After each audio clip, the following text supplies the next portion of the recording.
Hello everyone, my name is Pekka Ollula and you're watching Iron Sky Signal.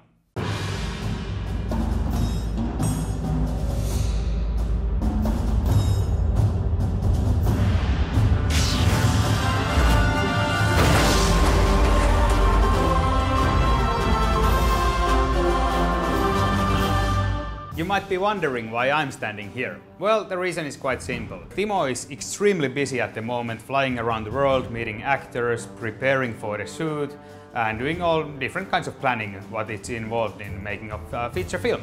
And that's why I'm here to keep you guys updated. If you have any questions to Timo or me or any ideas you would like to share, please send those to me at pekka@ironsky.net. Because this is my first Iron Sky Signal, I thought it would be cool to show you something interesting, and that's why we have a making of material of Iron Sky 1 over here, just to show you how the film was made and how great and awesome project it was. Enjoy! Roll the clip!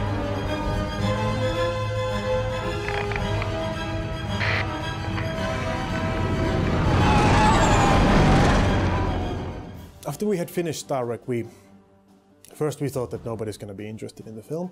We released on the internet for free and it started to spread like a wildfire all over the internet, and we got millions and millions and millions of downloads of the film, and we thought that okay, well, maybe we did something right, maybe it actually people liked it and it was really nice. So we eventually thought that it would be nice to make another film, and Jarmo Puskola had an idea. The story about the beginning of Iron Sky goes pretty much like this. Me, Samuli, Timo, we were in this ridiculously small sauna in Timo's apartment, and we were talking about what kind of movie we should do next. Finally, I mustered up the courage to say that, how about we do a film about moon Nazis? You know, there are people who really believe that Nazis went to the moon and are hiding on the dark side and they're going to come back. Timo goes, okay, but we need Udo Kier to play the Führer and Leibach to do the music. Then we laughed it off and continued the night. And at first, we really didn't believe that this is our next film, actually. We were a little bit afraid of the idea, because we knew that it needs to be big. In every department needs to be big. However, every time we started talking about what to do, we ended up saying something in the lines of, if we can't think of anything better, in a couple of years we'll notice we are making a film about space Nazis.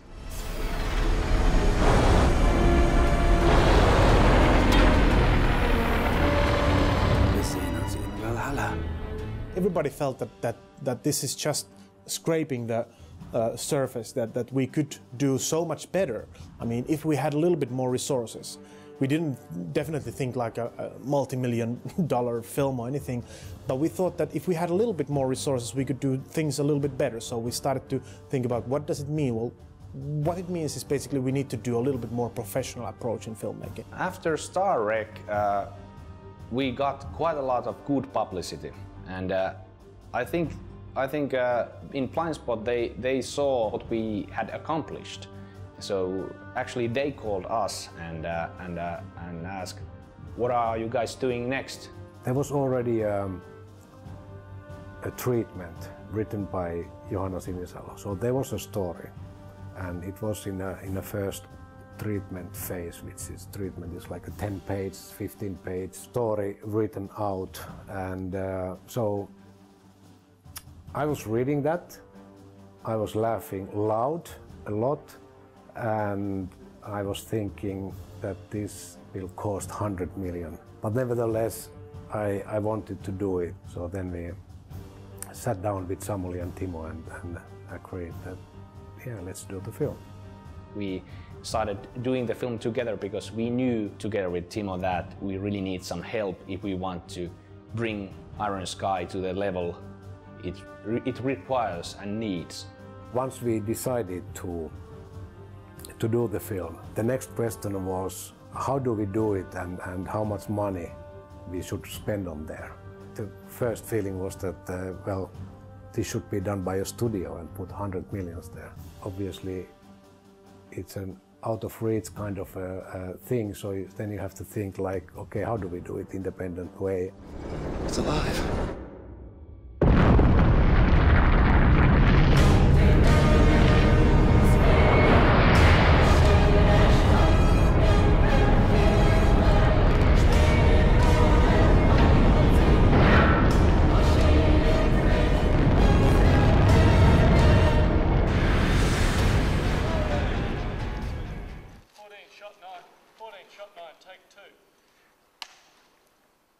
The whole film actually is shot in 37 days, which is really a short time for an action piece like this. We have a lot of stunt action, a lot of wire works, all sort of different setups, sets, hard thing to achieve in so short time. So we had to know exactly what we are doing and how to achieve that. Now we shot about half of the film in Germany, in Frankfurt, and Frankfurt also could play New York, what we needed for the story. And then we shot about half of the film in Australia. We started to shoot in Frankfurt in late 2010. It was really interesting to go in Germany into a big old school and then invite 30, 40 kids there, dress them up as little Nazis. Where are we from? Siegfried. The Earth. And when did we leave? Brunhilde. 1945. And where did we go? The dark side of the moon! Brilliant. And we had all these blonde kids there with the swastikas standing there and doing the Sieg Heil. And there was just a moment where the whole film crew just turned silent. And everybody had this weird goosebumps because it was so scary. The kids were absolutely fantastic. These kids, they were sitting there, they were doing exactly they were asked, they had good time, they were doing their best, many takes, many new takes, and they were getting exhausted, but they pulled it through. They really made it work. I was amazed because I was so afraid. Working with kids can be, I think that's one of the biggest fears as a director, is like, you think, you don't know what to expect. It can become anything, but it turned out really nice. This is the Neue Mainzer Straße. It's in the finance quarter of Frankfurt, and we try to turn it into New York Street with the means we have. Just now we have a couple of workers changing the street lights to New York lights. We try to cover up every German sign and signage and text that we find in the street. We will have later on here a big Nazi fleet attack, and we're planning for a big explosion back there.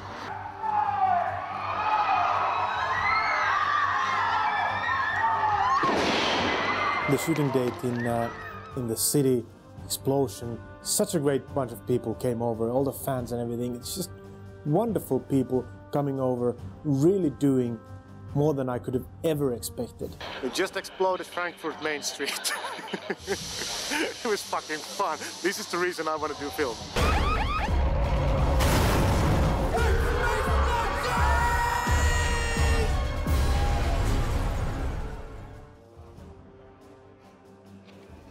Came to visit Samuel's house quickly, or one of the houses. Yeah. Yes, Star Wreck, well, it was very good for me financially. One of the interesting locations in the film was the castle because we were looking for specifically the Oval Office room for the president in all through Germany, and it's not a big surprise that there's not Oval Office laying around. I heard that there's a couple of Oval Offices in USA made for film use, but not in Germany, definitely. So we had to find a place that's like mostly white and that has this kind of presidential appeal to it. And we found this beautiful castle location, and then we were told the price, and we said, okay, well, not there, because that was just way too expensive for us to shoot in. But I was pushing, and Mika, we were both pushing all the time to the producer, like, we have to shoot, there's nothing better, there's nothing as cool as that. And eventually they were able to negotiate the price we were able to take, and it was basically some sort of a living room of the castle, which was all white, and then Ulrika and her team, they started to refurnish it. They brought in big tables, and I don't know where they found it, but they found these stuffed animals, this stuffed polar bear. And I was like, wow, that's great. And where are you going? The UN, to do my job. Suddenly kangaroos everywhere.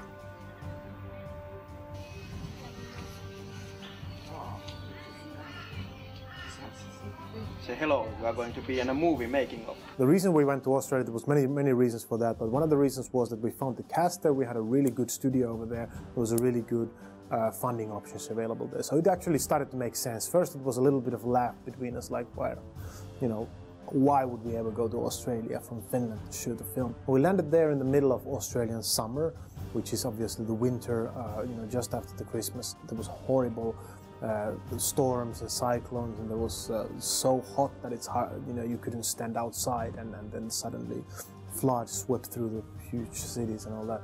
So that was an interesting weather-wise also.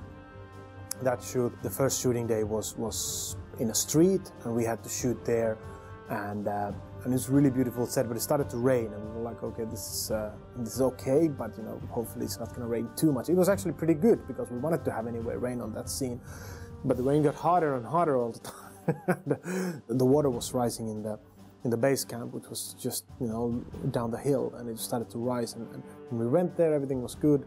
There was a river. When we came back, the river had really started to pour over. 2 days later, the whole set and our whole base was 2 meters underwater. Whilst we were lucky enough to get our first day's shoot A-OK in the can, the second day's shoot basically had to be wiped because Queensland's under flood. I mean, all different things, of catastrophes happened to us, I think, except probably an earthquake, which didn't happen, luckily. Thank you, and Riley, please.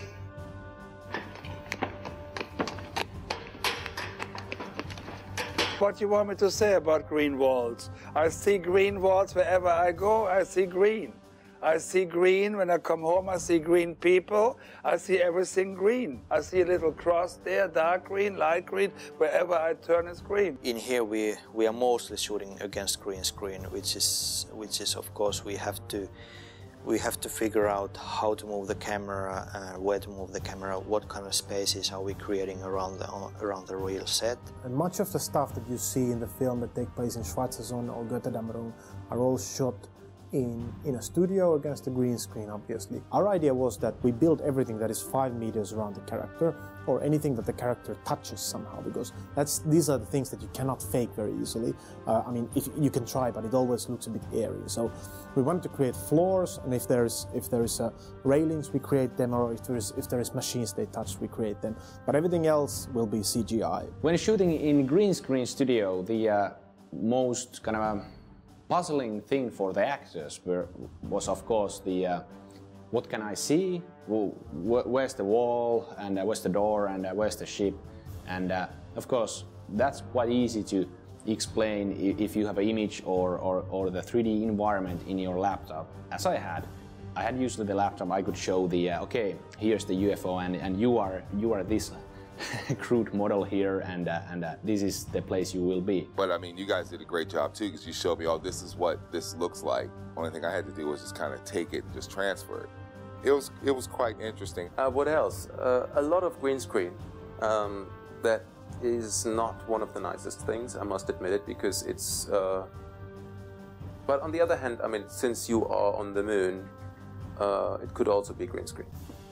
There's not that much around on the moon. For me, it's something totally new. And it's also, sometimes it's so weird. You just get these spots, of course, and then you have all this green around you and just your fantasy, just playing with the fantasy. But it's fun, I kind of like it. I really like it. So I'm really curious how this all will look in the end.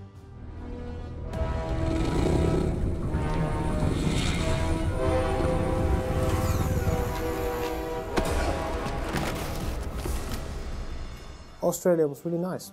That was an interesting time because that was my dream of 5 years done, in a way done. I mean, the most intense phase of it was done. It turned out to be such a big adventure. All right, kiddies, let's get this show on the road.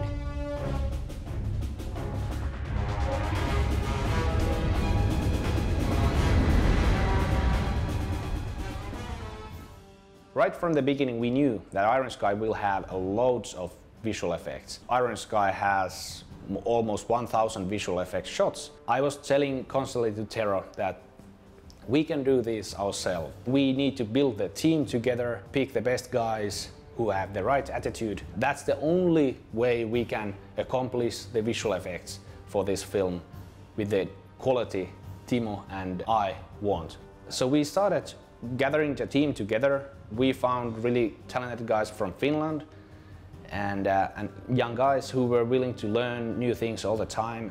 But I knew that we really need some really professional guys as well who have the experience of 10 or 20 years. We found really talented guys from the Lightwave community and we flew them over to Finland. They were here half a year just doing visual effects, and I have to say that it must have been really exhausting because they just didn't have any life here except 3D, Iron Sky and this office.